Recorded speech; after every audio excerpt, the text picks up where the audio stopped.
Bitcoin standard seed. It's the Bitcoin standard law. It's the Bitcoin standard seed. It's almost like as if we had planned it. While very few seem to understand it, it's really very simple. Bitcoin standard.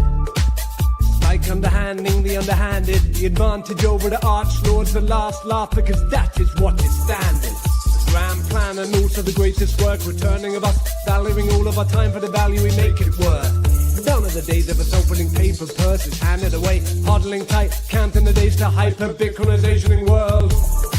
It's time for bankers to move over, cause they no longer rule over us. They no longer owning us. They've no longer got us groveling for all their gold and dust. Owe us nothing neither though. Bitcoin standard told you cuz. The rules are set in dated, now they're ours. Ancient establishment fading away, taking the place. Round of applause, my club is here to tip your fucking boat. So best to be grabbing the oars, number going up. Fuck the moon, we're here to be roaming the stars. Bitcoin standard, yo. It's the Bitcoin standard seed. It's the Bitcoin standard, it's how we plan it for you and me. It's the Bitcoin standard, yo. It's the Bitcoin standard seed. It's the Bitcoin standard, it's how we plan it for the family. It's the Bitcoin standard, yo. It's the Bitcoin standard seed. It's the Bitcoin standard, it's how we plan it for you and me. It's the Bitcoin standard, yo. It's the Bitcoin standard seed. It's the Bitcoin standard, it's how we plan it for the family. Good morning, good afternoon, and good evening. For the first time ever, the live stream on a totally different time because I realized it's not sustainable for me to do live streams at like 9 p.m. in the evening. It was also not sustainable for me to actually do it long term because there are a lot of different distractions coming in the evening, plane rides, all of that things. And so I was like, let's go live at a time where I'm almost always in my room, almost always in the office. And so this is the new time, 5 p.m. For the Europeans, or it is 11 a.m. for the Americans, so like Eastern time, like their specific time and all of that. So really, really cool. And as always, we get into the first thing of today. We are time stamping this episode with what's going on in the time chain calendar. Let's see what we have here. What is the time currently? Let's show this right here. We have currently the time 9/2/2066. This is the timestamp of today. We are coming here. I'm coming live on a Bitcoin price of $105, almost $106. We're going up and down as we speak. And funny enough, or interesting enough, as always, we have currently a Bitcoin price, or like you get for $1, 946 satoshis. This is still amazing for me. We have been in this range where we get like 700, 800, 900 satoshis for just $1. For just $1, you're getting that many satoshis. This is just incredible for me. Oh, we just now live hit the block 9/2/2067, and we have a lot of interesting topics today. The first off, I want to address this because so many people saying right now, Bitcoin is just sideways scrapping. It's just like not doing anything. It's just doing like the sideways action of the price, and there's nothing really happening. Upwards, there's nothing really happening. Downwards, it's like we're at $100,000. We were at $100,000 also just like 12 months ago, which is partially true. If you look at the price currently, let's see it, what has been happening in the last year to date. So year to date, we are up like 13%, which is almost nothing in Bitcoin terms. But then I found this really interesting video with Shorty, and I want to show this to you guys. We have this video video right here. Let me share this with you guys. We have from Jordi Visser. I wasn't aware of him at all. Like, I just realized he's existing like a week ago, and he has really interesting takes. I haven't dove into his whole background. I haven't dove into his whole thing, what he's doing, but it's really interesting what he's saying, and I wanted to share this clip with you guys right here. I hope you can hear this. Let me show this to you guys. Giving up?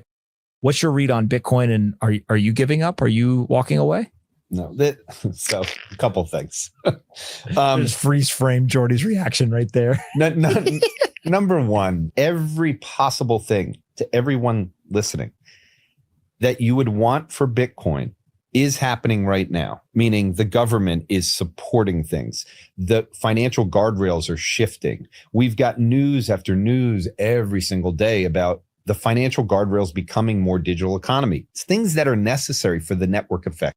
I have said this so many times. It's kind of unbelievable for me, because we had we always talk about what Bitcoin is, and like we kind of say like, oh, it's bad that the suit coiners are here, it's bad that Wall Street is here. We are complaining so much, but if you think about 2015, if you describe or you say like what did we wanted to see in 2015 about Bitcoin in 2025, you probably say, hey, we want that everyone is on board, that nobody gets hurt because he has Bitcoin. It should probably be an asset that should be normal to use.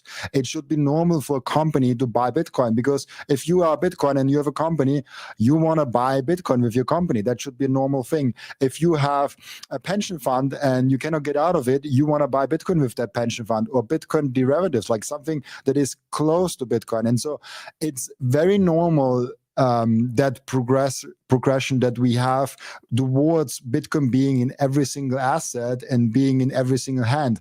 And we've wanted that for so long. We have said Wall Street is coming, those are coming, and now finally we have, and now we're complaining. And he's explaining that very well. I found it very interesting how he said it. To kick in. All of that has happened. We still see inflows from retail. We still see the banks now opening it up for people to go through. But there's clearly a bunch of whatever it is, OGs, Bitcoin miners out of China, whoever it is, large amounts. Mike Novogratz publicly said it. If you go back to July, there have been billions and billions of dollars of, let's say, original investors supporting Bitcoin, regardless of how you want to term it. So I'm writing a Substack. I think what people should think about is we don't have an IPO for Bitcoin, but this last 4 months to me feels like sourcing the pricing of the IPO, where the original investors are getting out of large chunks. Now, why is there ever an IPO? For monetization. If someone has 9 billion in Bitcoin, I mean, I think they should diversify a little bit. If it was related to China, guess what China has now that they haven't had since 2004? This is a really interesting point, because we have seen, by the way, good morning to you too, also Shinku Nakamoto, I love the name.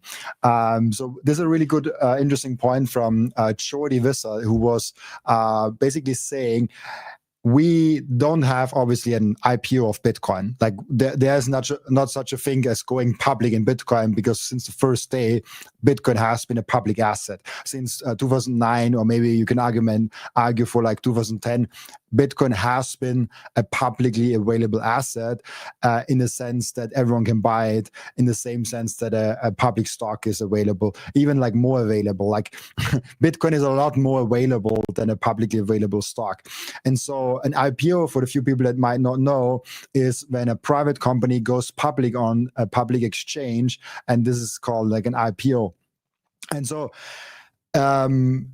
he explaining it is like an IPO is because like in an IPO, a lot of early investors that maybe invested in that company when it was just a few, when he invested in this company, like he got 10% of the company for like $10,000 or $20,000, and then he's selling those 10% or like half of those 10% for a few $1 million, or maybe even like a few hundred millions of dollars. That's kind of the same sense of an IPO in Bitcoin, when now we had over 100,000 US dollars. A lot of people bought under $100,000, most people probably, and a lot of people even bought under $10,000, maybe even they bought under $5,000. And so them going ahead and saying like, hey, I bought Bitcoin for, let's say, $1,000. And now that same Bitcoin that I bought for like $1,000 is now worth $100,000. And maybe I didn't buy one Bitcoin, maybe I bought 50 Bitcoin. And those 50 Bitcoin are now worth a lot more money. And so I want to cash in on those millions. And hey, I want to have a nice house. And I waited so long for that moment. And I want to have a nice home. Or hey, I want to retire my wife. I want to do all those things. And so I think it's very valuable, or it's very reasonable for Bitcoin OGs to say, "Hey, let's buy something else." It's a very natural thing to do. I don't do it. I don't consider myself an OG, but I'm in Bitcoin since I don't know, like $7,000 was the first time that I bought something like that. So I'm in Bitcoin since like 5 years. I see Bitcoin as a huge opportunity. I wouldn't sell it for anything. Like I just like see Bitcoin as the money, so I wouldn't even know what to sell it for. But maybe down the road, maybe in like 10, 15, 20 years, I'm like, hey, I want to buy a home. Hey, I want to do this. And then it's like, yeah, I probably want those things. In the long run, and it's like maybe I want to have a home, maybe I need a better car, maybe I need this and that. So it's very natural for OGs to say like 100,000 is like a natural selling point, and that's what we are seeing. We're seeing a whole new wave of money coming in, but there's also this OG wave of saying, hey, I have a lot already in Bitcoin. I want to buy something else. And this is completely normal and very natural. And this gives the new people a chance to buy in lower and do like, if you would have asked me, what is the best case for DCAing in 2025? They're just like those chop waste moves in 2025, all the way from $100,000 to like 80,000 to 120 to 80,000 to 120. That's the best case for anyone that is bullish on Bitcoin for the long run. Think about that. If you are a Bitcoiner and you want to, and you understand that owning Bitcoin is basically owning owning a part of a freedom movement, is owning a part of your own sovereignty. Every price dip, every chopways move is very positive for you because you get more freedom, more sovereignty for the same amount of US dollar. That's why I always show in the beginning of every episode, here it is, I show always the how many Satoshis you get for just $1 US. So for just $1 US, you get almost 1,000 Satoshis. This is unbelievable value that you're getting for just $1 US. And so if you flip that script and say like, I want to accumulate as many Bitcoin as possible, you understand that chop waste, this boring movement of Bitcoin, or even a dip, is the best thing that can ever happen to you if you are not 95 years old. If you're 95 years old, okay. But even if you're 95 years old, you don't care. Even if you're extremely old, you don't care about the Bitcoin price. So like in every sense, no matter how old you are, no matter where you are in life, it makes a lot more sense for Bitcoin right now to make this chopways movement, because then you can buy more of the freedom and then reap the rewards in 10 years, in 20 years, in 30 years. And so this is the long-term thinking that I have. And I want to show you, but first let's finish off the video with Jordi, because I think it's really interesting. 1415, a bull market in stocks. Guess what else people have? Well, they have the chance to invest in AI. AI is a 10-bagger in many cases. You've been able to do it in the public markets. So I think at some point, Bitcoin becomes a boring asset to people who are looking for 3-baggers, 4-baggers, 5-baggers. It becomes a diversification. So I think this is just a distribution of a few massive holders. And the weaknesses I have heard about Bitcoin as I've gotten into it from institutions, it's too volatile. Not too volatile anymore. We've taken the implied volatility and the actual realized volatility down to 30 and below in some cases. So the vols come down. Okay, what's the next thing? Well, it's too concentrated in ownership. I mean, I've gone through the numbers. When you add Satoshi's wallet, you add the other whales, you're talking about a third of it has been owned by not many people. I think like 10,000 is the number I heard. Regardless of what the right answer is, every month the Bitcoin IBIT outstanding shares goes up. It's up again this month, even though the price is down. So I think everyone that's depressed has actually become entitled. I think they think it's a risk asset. Oh, there's another one. This is just a risk asset. Okay, well, it's not going up with the NASDAQ, so that's good. Lower correlation. Well, it's just digital gold. Well, it's not going up with gold. So guess what? In portfolio theory, for everyone who hasn't bought any yet, I think with your stocks, with your gold, with your bonds, now there's every argument to make. It's lower volatility now, lower correlation with the other traditional asset class, diversification from gold. I think this thing is going to move higher. I was wrong about where I thought we'd be at this point. It's still up for the year. I think once this consolidation is done and we're through the IPO process and the fundamentals take over, next year, once we get through clarity and the beginning of tokenization and the stories of Zelle and everything along those lines, I think we're going to have an acceleration. I don't, by the way, I hardly disagree. Like I strongly disagree with tokenization. I think the Bitcoin is the only tokenization that's going on.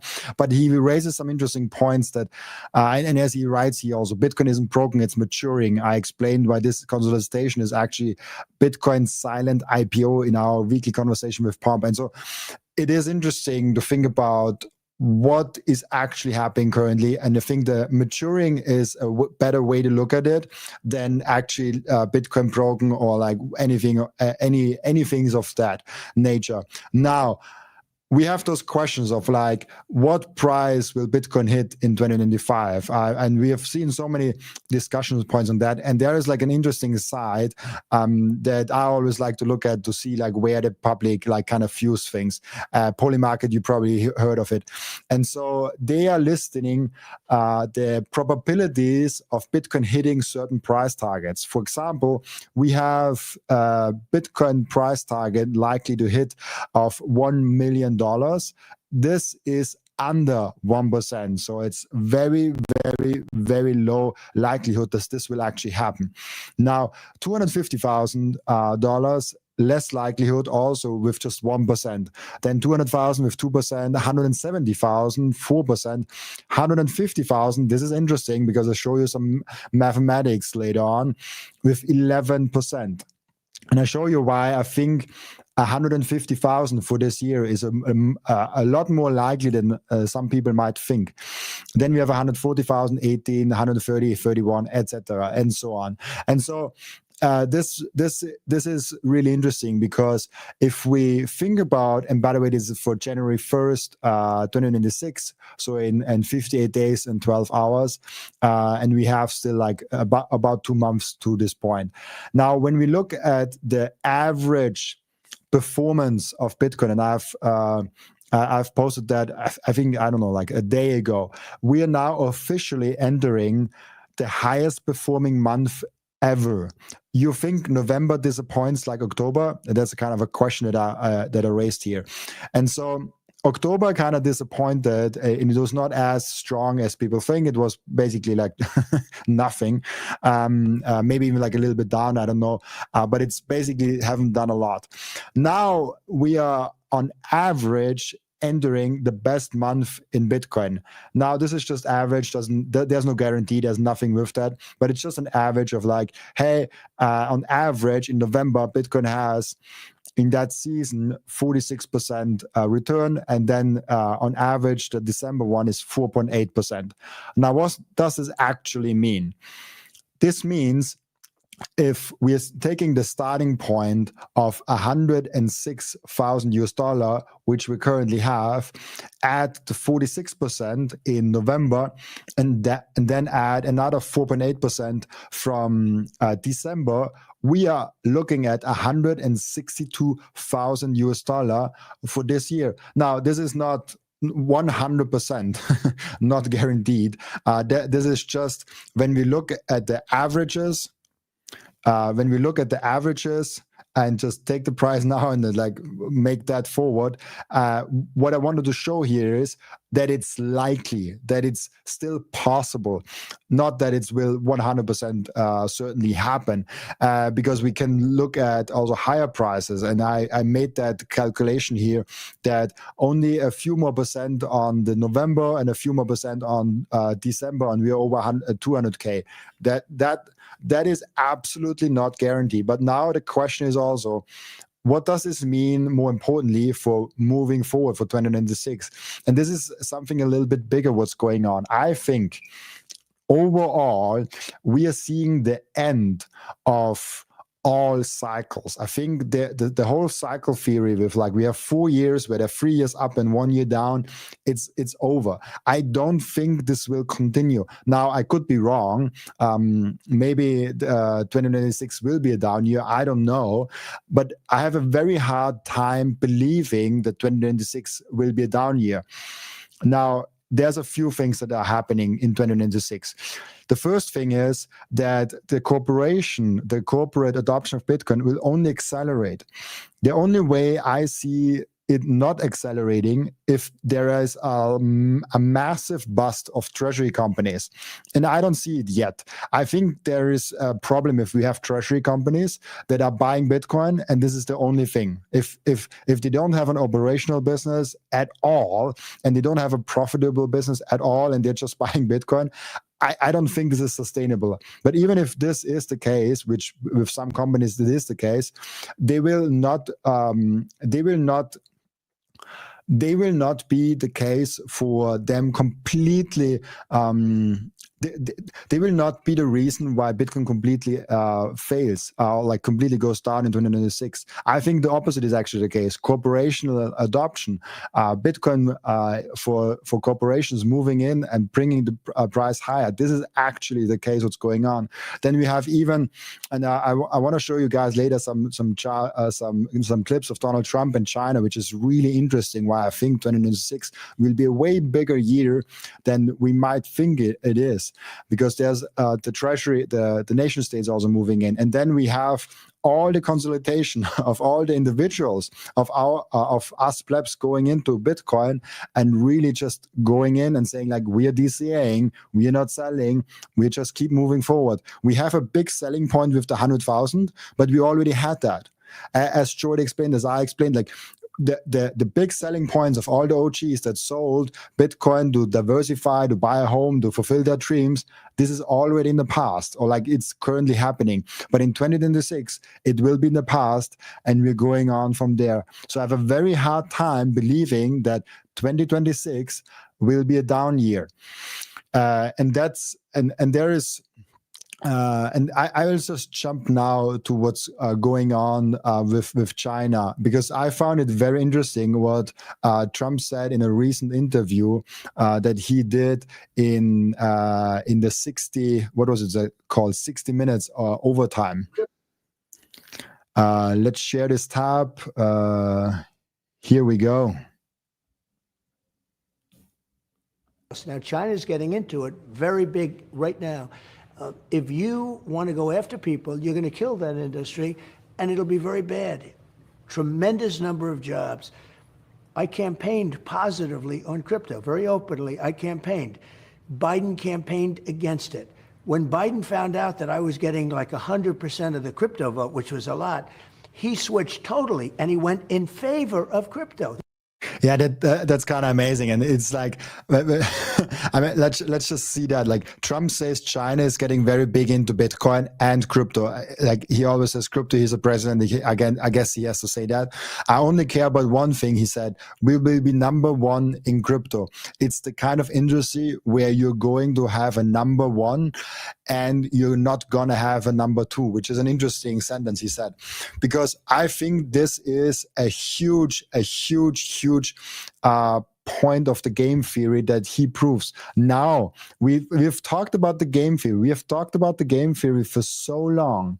We've talked about the game theory since the first day of Bitcoin in 2009, 2010 to 2011. We always talked about the game theory. What will happen if China moves in and the USA moves in? Now, we're at this point where we are so cheap because OGs are selling. We are so cheap in Bitcoin with $100,000 only. And still, We have the president of the United States of America talking about adopting Bitcoin and being the number one in that. How I think people don't get how crazy bullish this is. That the president is talking like we need to be number one. They're not talking about, hey, Bitcoin is a dangerous thing. Bitcoin is a speculative asset. Bitcoin is something we have to regulate. Bitcoin is this and that. They're talking about we have to be number one in Bitcoin. And then he also said China is going big. China is going very big into Bitcoin, which is tremendous. And I will show you one clip later because it fits perfectly in here also with something Anthony Scaramucci said like a year ago. But he mentioned China is going big into Bitcoin, big into Bitcoin and crypto. And this is a major thing because this is the whole game theory reaching out. Big, massive players want to be number one in Bitcoin. They went totally in favor. They had many people under indictment. They let them all go. They let them all go. You know that. Many people were under indictment. Biden was a corrupt president. Biden went all in on crypto at the very end because he thought he could get some votes. It didn't work. They voted for me. This is actually something interesting. I mean, I'm not an expert on US politics, but I have actually seen it where in the beginning of this whole thing, in the beginning of the campaign, it was only Bitcoiners for Trump, Bitcoin and Trump and Bitcoin and the Republicans. Then later on, all those groups of like Bitcoiners for Kamala Harris, and Biden, they all came up all of a sudden and said like, we are also positive for crypto. We want to have this thing. They were not as successful. They were not going to the Bitcoin conference, all of that, because frankly, if you really want to make amends to Bitcoin, at least you go to the Bitcoin conference. Like you have to be there. And they were apparently invited, and they didn't go, unfortunately. But it is interesting that he mentioned that, because this is also the game theory between politicians in one country that says like, I am a politician, I want to be in Bitcoin. And then there's this another one is saying like, oh, I don't want to do that. And then the one politician that doesn't do that sees that he gets all the votes. He gets all the Bitcoin votes. And this is a huge amount of votes. A lot of single issue voters are voting for Bitcoin. And then they're all going basically into this one camp. And then the other guy says like, oh, we cannot lose all the votes from this Bitcoin thing to the other politician. And then they're also flipping positive. That's a game theory. That's why if I hear people saying like, oh, the politicians will never allow Bitcoin, the Wall Street will never allow Bitcoin to reach $1 million, that's crap. Like if you're really honest and thinking about the game theory of Bitcoin, they all will be in Bitcoin and they will all vote in favor of Bitcoin. They will all press for Bitcoin. This is the only way forward for Bitcoin to achieve that. So 100% bullish on that, what he is saying here. I want to make crypto great for America. That's the only thing. I don't want to have somebody else have crypto and have China be number one in the world in crypto. Because in crypto, it's a kind of an industry where basically you're going to have number one and you're not going to have a number two. And right now, we're number one by a long shot. I want to keep it that way. The same way we're number one with AI, we're number one with crypto. And I want to keep it that way. Like 100%. This is just like iterating what I've just said. It's like he wants to make sure he's number one in Bitcoin. He's saying always Bitcoin and crypto. It's kind of annoying because there's only one thing that matters, and there's all the crypto things that don't matter. But he wants to make sure that they are number one in Bitcoin, and this is hugely important for the whole game theory. Meanwhile, we have in the European Union, where do I have this? Here is this. This is what the European Union does right now, instead of actually pulling ahead for the Bitcoin. That's what the ECB in Europe is doing. Let's listen to this comedic thing. Hello, I have good news for you on the digital euro front. Today, the Governing Council has decided to move ahead on the next and final phase of the preparatory work for the digital euro. The other good news is that on October 23rd, the European Council has asked us and all those involved to accelerate the process so that we can roll out the digital euro as early as possible. Who wants that? they're always framing it as a lot of people ask them, hey, can you please do the digital euro? Can you please go ahead with the digital CBDC in Europe? We really want it. All the population says, like, we want this digital euro. We want the CBDC here in the EU, but nobody asked for it. No, nobody wants that.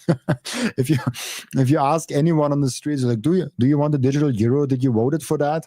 Like, nobody wants that. And now they're rolling ahead. By the way, I thought initially that I heard the news that the digital euro will come October 2025. Now we have November 2025. It's still not here, and now they're saying it will expect to roll out in 2029. Let's see what she has to say, because like that it will just be postponed and postponed and postponed because they realize they don't have the technical abilities, and also nobody wants it. This is important because as much as banknotes will continue to circulate, they will not. I can already guarantee to all of you guys, digital bank, the physical banknotes are out. Like, they control if there is physical banknotes. They control if there is something like physical banknotes, and there won't be.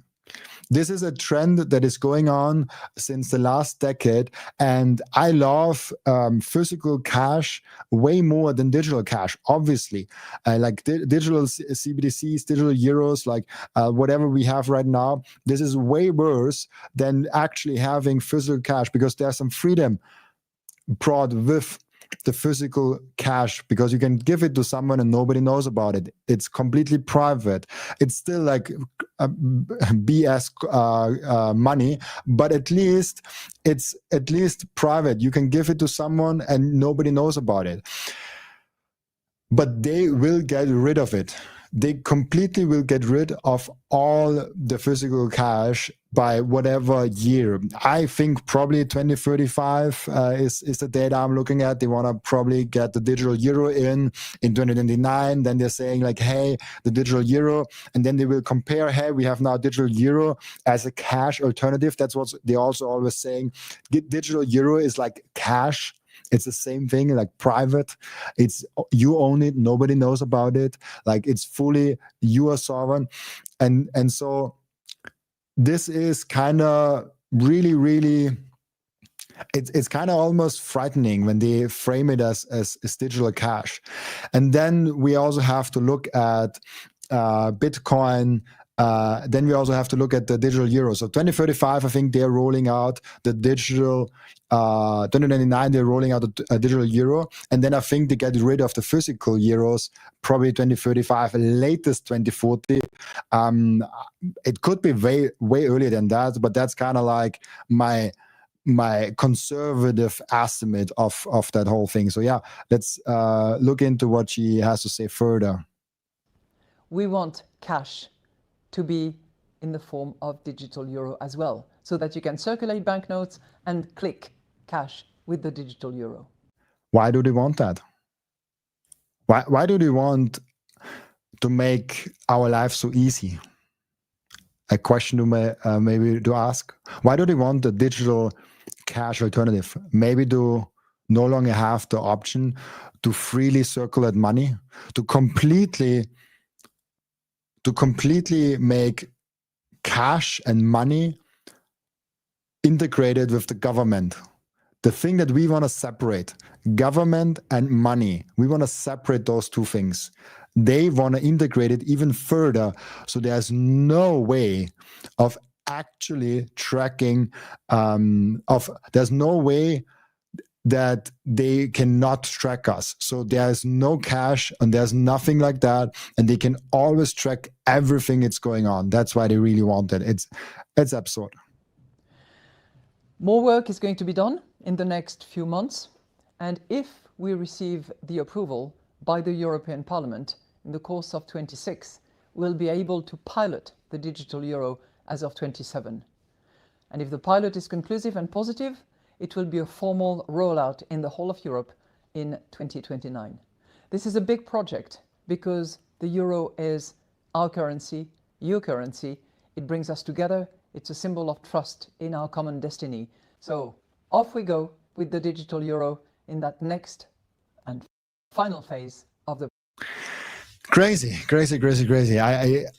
I'm really looking forward to how this whole progress of rolling it out, and because I've heard it postponed, which is a good thing.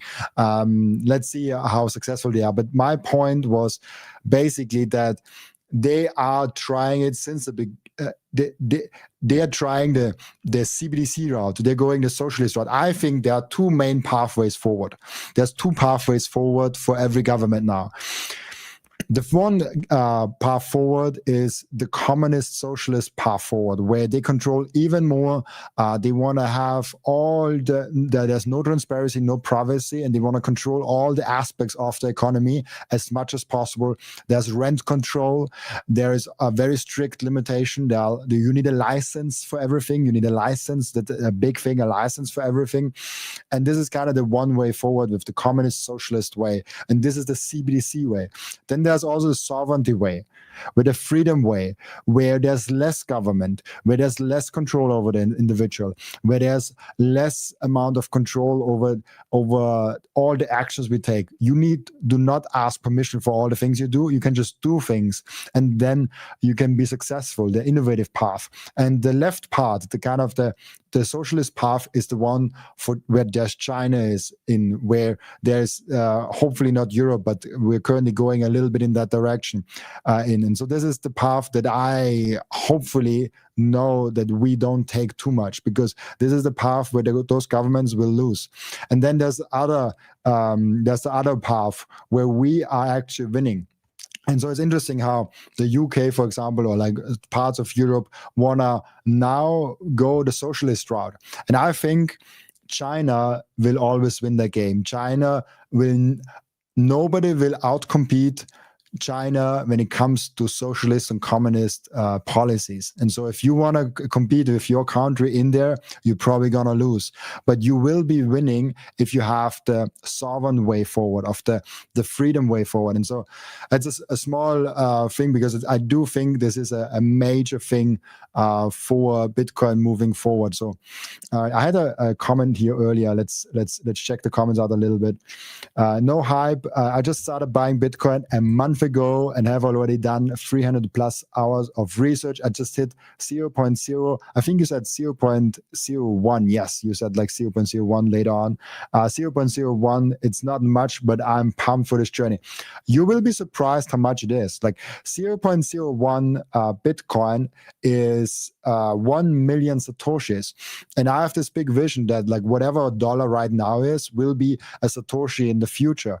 And so $1 million, yes, it's like depends on where you are in the world. If you're in India or in Nigeria, it's a different amount than if you are in the New York City. Like $1 million in New York City buys you like not a lot, but $1 million in Nigeria or like in India somewhere, or like in Brazil or Argentina buys you a lot. And so like depending on where you are, a small amount of Bitcoin is already a lot. And the bigger part for me is you have to own as many UTXOs as possible. So make sure that you have it in self-custody. Make sure you actually have control over your Bitcoin, because then you actually can make sure that you will be fine in the future. And so like don't say, oh, I don't have much, or like it's only a little bit. Like you have however much you have, and then you can keep on stacking on top of that. The goal is stacking and getting towards something It doesn't matter if you have like 1 or 2 or 0.1. Like think back about the tweets that we saw from people in 2013, 2011, 2010, and said like, I've missed the boat because I only have 1,000 Bitcoin. I only have 500 Bitcoin. I only have 2,000 Bitcoin. How much did it really matter? In the end of the day, if you adopt the best money in the world, you will be fine long term. So like 100%, like don't feel bad for like having a small stack, because first of all, I don't think it's that small, and second of all, it is the actions you take in the present and the future that actually matter. Because someone could have now $1 million or $2 million in net worth, and he will be more poor than you in 20, 30 years down the road, because you have kept stacking up and you have kept now like multiple of millions of Satoshis. And so you have a lot more than the guy that had millions, but he never looked into Bitcoin and he lost all the Bitcoin through hyperinflation of the euro or the dollar. So like, don't feel bad about that. It's the future thing. What else do we have here? It will also burn, that's from Hulk Hoden. It will also burn a lot of taxpayer money to install the digital euro. So we are even paying for that nonsense. The longer it takes, the more expensive it gets, I guess. Yeah, 100%. Yeah, like they are only, so like I don't know exactly how it breaks down, how the ECB is kind of financed, but it's taxpayer money and it's inflation payer money. Like they can just print money, and so they can just finance their own operation with like printing more money, basically. But this is an interesting part where we did not, we never said we want the digital euro. I never had any vote in that. We never said like, oh, we really want that kind of money. Why do they just roll ahead and then also do as they really want it? So it's weird, man. So I totally understand where you're coming from. So yeah, really, really cool. And yeah, grateful that it's grateful to me. Thank you for providing quality content, Robin. It's good to see you in X. YouTube is for the birds, yeah, like I will be streaming. I'm streaming on YouTube, on Twitter, and on Rumble. Those are my free kind of streaming platforms. Most people are either on YouTube or Twitter. So this is the two main things where I guess people are streaming these days. Now back to see what other topics we have here. Let me see. By the way, I found an interesting, because we talked about politics before a little bit, and I found something interesting. I want to just share this with you, because we're sometimes so tied up into politics and saying like, hey, like, oh, this politician is better, like he sucks, like Republicans, Democrats, like, or in Europe, like left, right, like conservative, liberals, like whatever is going on. And in the end of the day, both parties have one thing really in common, and I want to show this to you guys, because this is an amazing chart in my opinion. We have here listed a chart by how many trillions each president has printed. And so we have here the first 39 presidents printed $1 trillion.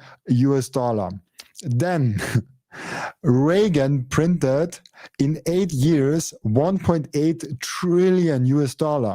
Then Bush printed, Republican, Republican, printed 1.3 trillion in 4 years. So he printed almost as much as Reagan, but in half the time. Then we have Clinton, that printed more money than almost as much money as Reagan, Democrats, in 8 years. So she did not at all slow down the printing of money. Then we had Bush, 6 trillion. He really accelerated there, 6 trillion in 8 years. Then we have Obama with 8.3 trillion in 8 years. This is 7 or 6 times more than Reagan. It's a lot more money already. Like Obama really put up how much money they print. And then Trump, Trump printed more money than Obama.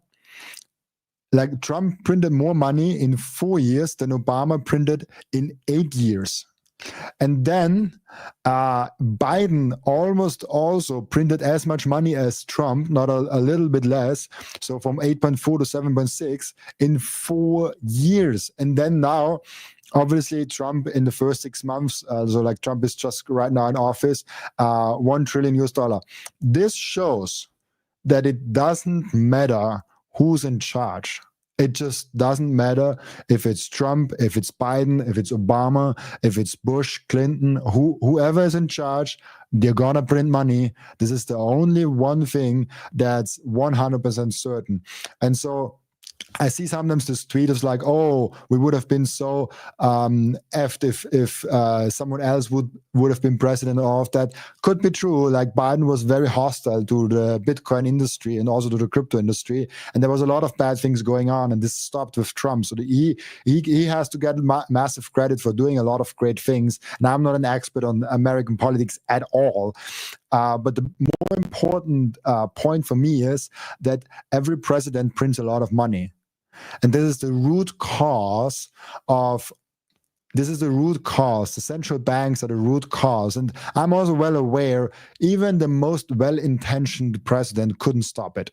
Like 100% sure.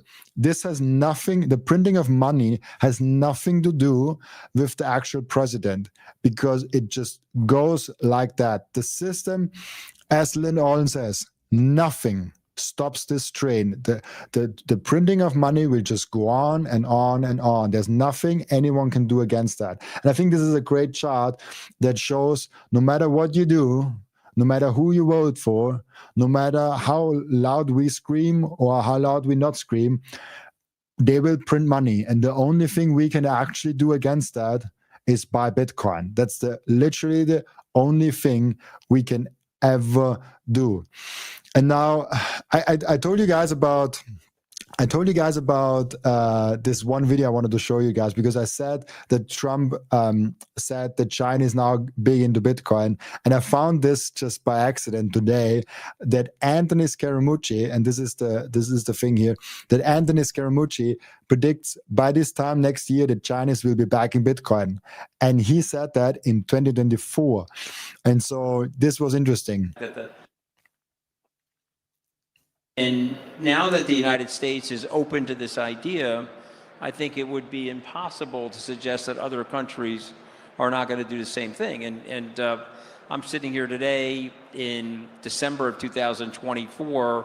I'll make a prediction here that by this time next year, the Chinese will be back in the Bitcoin game. They're probably going to add it to their reserve assets, and they're going to probably allow for people to mine it legally. I mean, it's ironic, 10% of the mining is still happening in China, despite the fact that the Chinese Communist Party has disallowed it. But you're going to see this opening. It's almost like a match sailing race. You're not going to be in a position in the world in developing economies where the U.S. is moving towards Bitcoin and you're not moving towards Bitcoin. 100%. I think he describes it very nice. I also loved how he said, like, they disallowed mining in China, and we know they still mine China, and it will still go on. Like, it's crazy. By the way, thank you so much, No Hype. Like, that's crazy. Like 1 month in, it's awesome that you are like in Bitcoin. Thank you so much for saying that. And it's really interesting how Anthony Scaramucci is kind of saying that there is no world where the US is in Bitcoin, but nobody else moves. If the US, like, I can guarantee you, all of you, if Trump says something about Bitcoin and they're moving ahead around Bitcoin, every single country in the world and their agencies are thinking about that. Their national securities are thinking about that. And now, I tell you something. I recently reached out to I forgot his name now. Shit. I forgot his name. I totally blank on his name now. He basically was a really interesting guy in Bitcoin, and he got silent in Bitcoin. Jason Laurie. I now remember his name, Jason Laurie. And I have this feeling that he's kind of busy right now. And I talked with a few people that know him a little bit better, and I reached out to him and saying hey, love what you're doing, great theory, all of that, like it's super cool what you're doing. And he basically just said like, hey, I'm busy right now, but at some point I will come back to doing podcasting. And it's really interesting because I think Jason Laurie is working on something interesting in the government in acquiring Bitcoin and making Bitcoin a national security issue, and making it something that you have to have if you want to continue that national security. And so I don't know exactly what's going on, exactly what his involvement is. Not like I don't know anything. I basically just know public information that he's also saying already. But seeing how Trump is bullish on Bitcoin, seeing how companies are moving into Bitcoin, and seeing all the puzzle pieces kind of coming together now, and then a guy like Jason Laurie being all of a sudden busy and silent, I think he will come back, and I think he will surprise a lot of us of what he has prepared for us and has already kind of done in the game. This has been freaking amazing. And so I want to show you guys two more things before we stop this live stream. It's been amazing already again. And I will do this podcast. I do this live stream now way more often. I think Monday will be my fixed day where I do it every single Monday at this very time that we're doing it right now. So 11 a.m. Eastern time or 5 p.m. Central European time, whatever time zone you are in. So either the morning or the afternoon, depending on where you are, maybe somewhere evening. But I want to show you something more. I want to show you the former PayPal president, here he is, former PayPal president, sell gold and buy Bitcoin. And I have two more things for you guys, because there is gold, there's stocks, and there's real estate. And I want to show you both these things because I think it gets more and more clear that industry experts in real estate, industry experts in stocks, industry experts in gold realize now, oh, Bitcoin is actually the winning move. And I just want to show you a quick section from what the former PayPal president is actually saying here. Not just on the regulation, but also on the strategic reserve and things like that, how this changes things. Well, it's a brand new day for crypto in America, frankly. And speaking as someone who tried to launch a project and worked really hard to get it off the ground here at home and having it shut down by the US government, to having conversations about regulatory clarity of Bitcoin strategic reserve, and really doing whatever it takes, frankly, for America to lead in this revolution that will completely rewire our whole financial system, is quite a polarity flip of atmosphere and energy for our entire industry. So, you know, I'm very, very happy and excited for what's coming. I think we're very close to the precipice when it comes to falling behind here, and so it's really amazing to see. Well, what does the strategic reserve do, in your mind? Well, look, besides push up the price of Bitcoin. Well, you know, I think, first of all, if you look at the strategic reserves that the U.S. government holds in gold, you know, we're the #1 holder of gold in the world. And arguably, if you think of Bitcoin as a better version of gold, digital gold, why not allocate a portion of that reserve or rebalance a portion of that reserve to the better version? And, you know, I think, you know, there's just a lot more opportunity for growth and appreciation of Bitcoin than gold. 100%. And this is the interesting point that he also said. Like he said, we're world's #1 holder of gold. speaking the USA. If Bitcoin is the superior version of gold, why not rebalance part of our reserves into Bitcoin? The growth potential over the coming decades is far greater. And this is the whole point of having Bitcoin. It's like we have gold. Gold has been amazing over the past thousands of years, and it has proven itself as a great store of value, and it still proves itself as a great store of value. But now there's a new kid on the block. It's called Bitcoin, and Bitcoin is better than any individual stock. Bitcoin is better than any ETF. Bitcoin is better than gold. Bitcoin is better than any real estate, any of bonds, any of those assets. And so you as a USA now have to say, what are we going to do? Like if we have so much gold and then now maybe smaller countries are starting to buy Bitcoin, are we risking our number one rank on that? Are we risking that we are losing our number one rank in holding assets and being the world's number one leader? Probably, if you're not paying attention to Bitcoin, but they are paying attention to Bitcoin. And with them paying attention to Bitcoin, everyone else also has to pay attention to Bitcoin. So as Anthony Scaramucci said, there's no world where Bitcoin is where the USA is moving on to Bitcoin and all the other players are not moving on to Bitcoin, because you just simply have to move on to Bitcoin. This doesn't mean that we have on the whole world sovereignty rights. We have on the whole world a freedom, but because I've said that multiple times, the impact of Bitcoin will be greater than most people think, but it will move on different speeds on different places in the world. We have, for example, the same with the internet or electricity even. Here in Austria or in America or anywhere in the world where there's a developed civilization, Bitcoin, electricity would be very hard to not have. If there is no electricity in a big New York City or like in Miami for, let's say, a week, there's riots on the streets, probably in the first 2 days. And so this is really, really, really, really important to note. Those innovations move in a different speed in different areas, because there are a lot of areas in the world where there's still no electricity, where there's still no internet, where there's no banking, where there's nothing of that. And so Bitcoin will not be adopted on the whole world globally in the same speed. But in America, in the US, in the developed areas, it will move ahead really, really fast.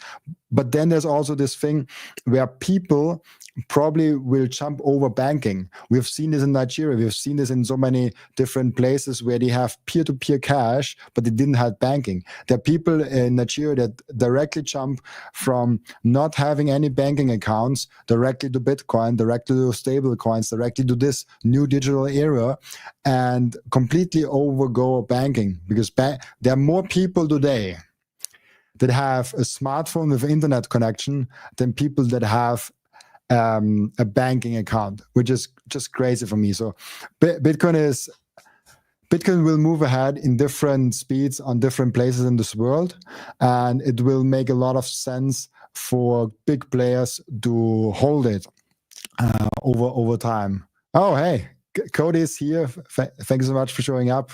Appreciate you coming. Now, one more thing from Luke Groman. I found that really interesting, what he said here. We have here a really interesting thing. Luke Groman says, the game of buying a house to get rich is over. Like 100% agreed. Bitcoin will demonetize real estate. Let's see what he has to say here. You know, I've said this, is I think the game of like, hey, buy a house because, you know, buy a house to get rich, I think it's over. I think that's over. Buy a house because, you know, you like it. It's in a good school system. It's a place to raise a family. It's safe. It's whatever. You like the location, but I don't, particularly when we overlay, you know, sort of the demonetization of housing that Bitcoin is doing, right? Which is younger generation. I've been advocating to my sons. They all own some Bitcoin. Been advocating it for 5 years. Buy some Bitcoin, buy some Bitcoin, buy some Bitcoin. That Coinbase ad that was on TV, it was a 30-second ad during an NBA game back in May, was mind-boggling. Same house that was 1,000 Bitcoin in 2016 was 10 Bitcoin in 2020, and now it's, 2 Bitcoin. And that house is going to 1 Bitcoin in the next 5 years. And 5 years after that, it's going to be half a Bitcoin. And 5 years after that, it's going to be a tenth of a Bitcoin. And that's my base case. I want to show you guys something else. I just searched that. I think this is really interesting because I 100% agree, but it's always interesting to see numbers with that. We have seen here, I would like to blend out all the beginning years. Like, I think it's not fair to start with the first couple of years because all of this, Bitcoin had a lot of adoption cycles in there. So when we start, let's say, with the past, from 2017 to 2025, we have gone in 2019. So this is the last 6 years in Bitcoin. Bitcoin was already developed. Bitcoin was already bigger. And so there's not this beginning noise in there that it just like goes from $1 to $10 to $100, which is kind of unfair. But Bitcoin was already an established asset in 2019. And now a US median house price priced in Bitcoin was in 2019, in the first quarter, 82 Bitcoin.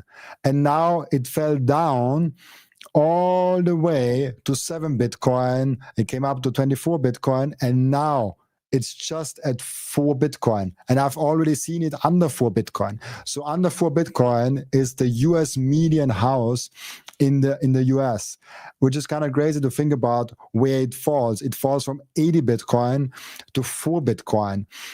That's an insane amount of crashing down in real estate. But there's something else. Hopefully I can quickly pull this up. Bitcoin measured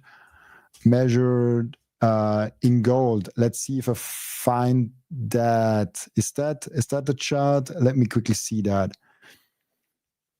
I don't find the chart. I'm super sorry. But basically, there's a chart that shows the Bitcoin, the real estate price measured also in gold. And so the past couple of decades, real estate has not only crashed in Bitcoin terms, obviously, as Bitcoin is the best performing asset in the world, but also in gold. Also in gold, real estate crashes.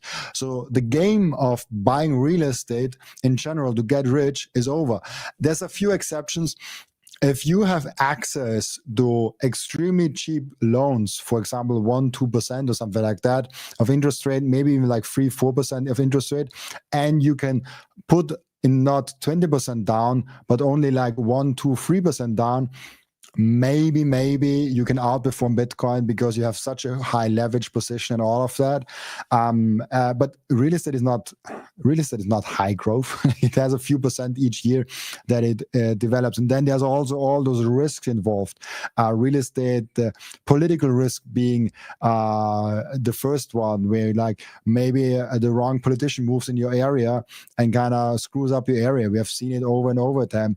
You have one bad neighbor can ruin a whole neighborhood in real estate. And so real estate has a lot of downside financially. And so you shouldn't do it just to like get rich. If you want to buy real estate to like have a family, if you want to buy real estate, do make some roots and like have a good school district and all of those things, like 100%, then you have to buy real estate.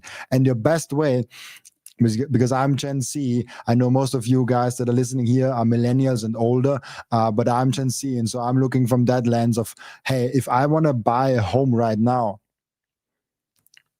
that is probably a bad idea. But because I'm young and I want to move around and maybe I don't even know where I end up in like 10 years. But hey, what if I want to own a home? What if I'm 20 years old now and I know with 35 years old, I want to own a home? My best shot at this is buy as many Bitcoin as possible, because at some point I can just buy a home with part of my Bitcoin. With part of my Bitcoin, I can just buy a home and I don't even have to use debt. I can use debt because sometimes it makes financial sense, but I don't have to. And this has been incredibly cool. And so, yeah. I mean, yeah, like as Theo says, like 100%, it's only up 14% since January 1st. This is always the thing. We have Bitcoin moving at different speeds at different times, and this is maybe an interesting last thing that we want to go in here before we close out this live stream. We now. Do you guys see this? Like here you see it. We have here the Bitcoin chart, and I just used the Google one because it's a very simple one. We have seen so much consolidations over the time. For example, here in 2016, let's see. There has been like smaller periods where it has gone up. Then also, for example, you could have invested in December 2017, and you wouldn't have made a profit. How long is that? How long? Oh shit! Like that's very long. Yeah, see here, there is a period of time of December 2017 to December 2020, 3 years where you could have gotten Bitcoin and you're still down 2%. And where you've lost so much money. Not so much, you have not lost money, but like you have lost 2% in the purchasing power if you just bought there and sold there. And this is the big thing with Bitcoin. It sometimes moves up a lot, it sometimes moves up down a lot, it sometimes just like does those sideways moves like it did in 2025. 2025 is not over. Maybe it doesn't. But the main thing is, do you believe in the fundamentals of Bitcoin? Do you think that what Bitcoin is actually true? If you don't think that, like don't invest in it. Just study it. Just like invest more time in researching it and going deeper on that topic. If you if you know about the facts about Bitcoin, if you know about the fundamentals of Bitcoin, the things that Bitcoin will actually grow into, then those sideways movements, those downways movements, this is the best way to consolidate. Imagine being a guy here learning 2017 about Bitcoin, which I did, but I haven't bought, idiot of me. And here you have a period of time over 3 years where you can just consolidate and stack and stack and stack. Then all of a sudden, here you stay 3 years later and you consolidated as many BTC as possible. And all of a sudden, you make the 200% mover. You make the 300% mover, you make the 500% mover. And in the past 5 years, for everyone that is always like saying like, oh, we're only 14% up in that like weird 10, 11 months period, just move out. Like anything under 5 years is short term. If you are looking at a performance of an asset, and this is general, like outside of Bitcoin advice, if you're looking at the performance of an asset, never look in the short term. Never look at like months. Never look at even 2-3 years is like nothing. We want to look at 5, 10, 20 years. We have to lower our time preference and we have to kind of look forward in the future. And so 100%, you're right. In the year to date, we have been up 14.10%, which is not a lot. It's still, it's not bad. Like 14% is not bad. Maybe we end up with 20, 30%. Like that, it's a great CAGR. If you have an asset that goes 30% or 40% up every year, that's great. But there's always periods of time where it doesn't make sense. And then there's this period of time where, oh shit, like I would have loved to be in there. If you haven't studied Bitcoin for a minimum of 100 hours, don't even start until you do so. Yes and no. I'm a big fan of studying and learning on the go. And so when I first got into Bitcoin, I haven't really grasped it. So I put like 10 hours in like learning about it and getting over the hump of, hey, it might be a scam. But then actually I said, hey, I want to keep it. I wanted to buy it to learn about it. So I bought Bitcoin, I put it on my exchange, put it from the exchange to a hardware wallet, put it from the hardware wallet to the exchange and back to my bank account just to learn about it. And then I wanted to see, hey, what is actually going on with Bitcoin? What is actually going on with that? So I think you can go ahead and say like, hey, I'll put my 100 hours of Bitcoin studies in there and then buy it. But there is nothing wrong with saying, hey, I'm interested in Bitcoin. I just put $100 into Bitcoin and see what it is, test it out, get comfortable with the technology, and then long term, I get more and more studies in. So like every weekend, let's get like 10 hours or like 20 hours or 30 hours in there and studying about Bitcoin, and more I accumulate. And with the rising conviction of that you get from there, with that, then you can also invest more and more money into Bitcoin. And so this is, I'm a big fan of studying, but then also going in there and participating in a network.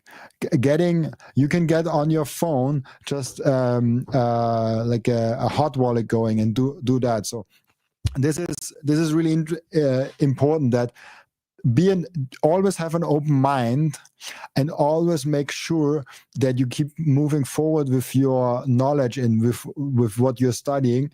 And if you're not understanding Bitcoin, this is not a time to sell. This is a time to study deeper and to go deeper in it. And maybe you come to the conclusion that you don't like it. Like, that's fine. Maybe it's not for everyone. I think it's for everyone. And I think you cannot do anything against it. Like, you have to buy it anyways. It's just a matter of like, do you buy it now or later? Because Bitcoin is money and not a tech stock. You can go ahead and never buy Nvidia stock. You can go ahead and never buy Tesla stock. But it's probably different with Bitcoin. You probably have to have some kind of exposure to it if you want or not. Even now, it's already getting harder to not have exposure to Bitcoin because it gets into pension funds now. The S&P 500 has companies in it that have Bitcoin. So like, it gets harder and harder to completely avoid Bitcoin exposure to a certain extent, because it will be the base layer of our financial civilization. So I'll just go through some comments, and then we ended up then we closed down the live stream for today. October 7th, 2024 was I don't understand that. Sorry. No hype. I should say keep your balance low until you do, because losing it. Yes, that's actually a very good point. This is actually a very, very good point. You should, how should I say that? You should be sure to know how to handle your Bitcoin, because with Bitcoin, there's a thing like self-custody. And self-custody, for example, involves stamping your seed phrase on titanium with a Microseed, for example. It contains signing devices. It contains the hardware wallets, like I call them signing devices. It contains a lot of work that you are actually getting sure in what you do in Bitcoin. And so you cannot just go ahead and say like, oh, I have Bitcoin now and I know everything. So you actually have to study a little bit of what are the products and services there that you can use. So that's a very good point. We should make sure that we use our Bitcoin wisely. And that's why you should definitely put some work in. Do not lose it to scams, do securely properly, and also do not like dump it all for like some altcoins or anything like that. So very good point there. Thank you for that. So now we no longer have any questions. I really, really loved it today. Again, this live stream, I always want to say podcast, but this live stream will come more often. I can guarantee you, outside of me being on a plane or at some conference at Bitcoin or something like that, I will always do the live stream at this specific time, 11 a.m. Eastern time, I believe it is, 5 p.m. Central European time, I believe it is.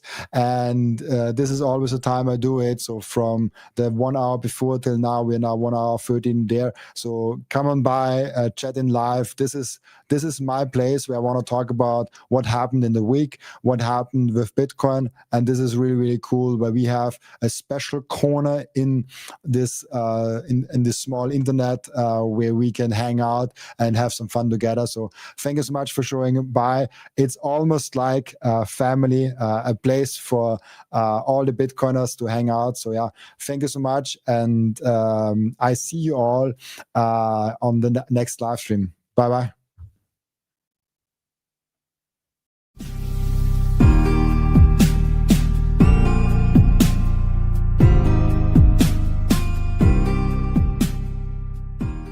This content is for educational and entertainment purposes only and does not constitute financial advice.